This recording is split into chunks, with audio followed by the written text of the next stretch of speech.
बिहार और बिहारियों ने एक बार फिर से इतिहास रच दिया है। जैसे कि आप सभी को पता चल ही गया होगा कि बिहार देश का पहला ऐसा राज्य है जिन्होंने ई वोटिंग लॉन्च किया है। तो अभी हमारे साथ वो शख्स है जिन्होंने ई वोटिंग लॉन्च होने के तुरंत ही पहली बार वोट देके बिहार ही नहीं बल्कि पूरे देश के वो पहला शख्स बने हैं जिन्होंने ई वोटिंग दिया है, यानी ई वोटर बने हैं। अभी हमने आपको पहले वाले वीडियो में दिखाया है, जो ई वोटर महिला है उनको तो दिखाया ही है। अभी हमारे साथ ई वोटर पुरुष हैं जिनका नाम है मुन्ना कुमार। आइए इनसे जानने का प्रयास करते हैं कि किस प्रकार से इन्होंने वोट दिया, क्या क्या परेशानी का सामना करना पड़ा और कैसे इनको इस सारी चीज़ों के बारे में पता चला। तो सबसे पहले आपका स्वागत है हमारे चैनल पे। जी, आपका भी स्वागत है। तो ये बताइए कि आपको कैसे पता चला ई वोटिंग के बारे में? पता चला आए थे मास्टर साहब और जी। ई वोटिंग के बारे में बताया कि ऑनलाइन देना है वोट, जिनको भी देना है, और बाहर वाले के लिए सख्त जरूरियत है कि बाहर वाला दे सकते हैं ई वोटिंग की तरह। आपका नाम क्या है? मुन्ना कुमार। उम्र कितना है आपका? 19 साल। 19 साल उम्र है। और तो वोट कितने तारीख को यहाँ पे शुरू हुआ था?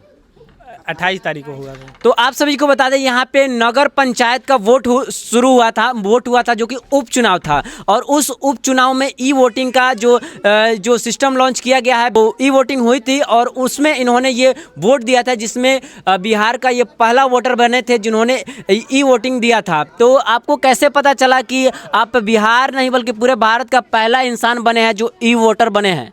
फोन आया था उधर। फोन आया था? कहाँ से फोन आया था? कोई फोन किया था जी, जिसका अनोखी शर्मा नाम है। कितने तारीख को बात पता चला और कै बजे पता चला? इसे 1 बजे, मतलब फोन किए थे वो पहला ही फोन। कितने तारीख को? 29 तारीख को किया। 29 तारीख को पता चला आपको कि आप पहला आदमी बन चुके हैं जिनका एक नंबर पे स्थान है ना? जी। अच्छा, ये बताइए कि आपका पढ़ाई लिखाई कहाँ तक हुआ है? इंटरमीडिएट पास है, बीए पार्ट 1 में है। बीए पार्ट 1 में है ना?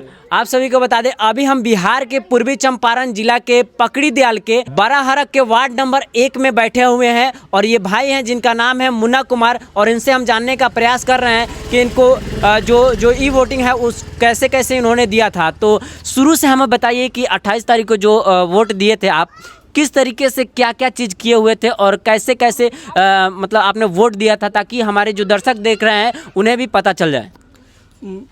मोबाइल खोले थे तो वोट के ऑप्शन आया था, तो उसमें मतलब कौन सा ऐप? ई वोटिंग है। ई वोटिंग ऐप है। प्ले स्टोर से या कहाँ से डाउनलोड किए थे? प्ले स्टोर से डाउनलोड। प्ले स्टोर से डाउनलोड किए थे। तो उसमें उसको डाउनलोड करने के बाद क्या क्या करना पड़ा? पंजीकरण करना पड़ा और उसी पहले ही करना पड़ा कि पंजीकरण कितना दिन पहले? वही 10 दिन पहले किए थे। 10 दिन पहले किए थे जी। उसके बाद क्या हुआ पंजीकरण करने के बाद? पंजीकरण करने के बाद बोला गया कि 28 तारीख को 7 बजे से 1 बजे तक खुलेगा जी, ईवीएम खुलेगा। 27 की 28 तारीख को? 28 तारीख को 7 बजे से लेके 1 बजे तक खुलेगा जी। तो उसी टाइम से 7 बजे से हम ट्राई किए जी। तो कुछ देर के बाद खुला, कुछ समय थी, कुछ मिनट के बाद खुला। तो हम ट्राई किए तो डालने के लिए बोला था यूजर आईडी, मतलब वोटर कार्ड का। वोटर कार्ड और डाल दिए तो मोबाइल नंबर डाला गया, फिर ओटीपी आया जी। और फोटो थी, वेरिफिकेशन हुआ ना, जो फेस ऑथेंटिकेशन होता है वो हुआ ना जी, हुआ। और उसके बाद सफलतापूर्वक वोट गया। कितना मिनट आपको लगा इस प्रक्रिया को करने में, ये बताइए? मिनट तो इससे 1-2 मिनट लगा। 1-2 मिनट में आपका वोट गिर गया? जी, गिर गया। सबसे बड़ी अपडेट ये है कि आपको अब घंटों घंटों तक लाइन में लगने के इंतजार नहीं है। पहले आप बूथ पे जाते थे, घंटों तक लाइन का इंतजार करना पड़ता था, आधार कार्ड वोटर आईडी लेके जाते थे, फिर वहाँ पे वेरिफिकेशन होता था, उसके बाद में जाके आप वोट गिराते थे। तो इसमें घंटों का समय लग जाता था और जो लोग ऑफिस से अटेंडेंट थे या फिर कुछ और काम करते थे उन्हें परेशानी का सामना करना पड़ता था। लेकिन बिहार सरकार ने ये ई वोटिंग सिस्टम लॉन्च करके एक बहुत बड़ी मतलब जो लोग हैं उनके लिए एक सुविधा तैयार कर दी है, जिससे लोग घर बैठे ही वोट दे पा रहे हैं। तो अच्छा, ये बताइए कि आप बूथ पे क्यों नहीं गए थे, घर से ही क्यों दिए?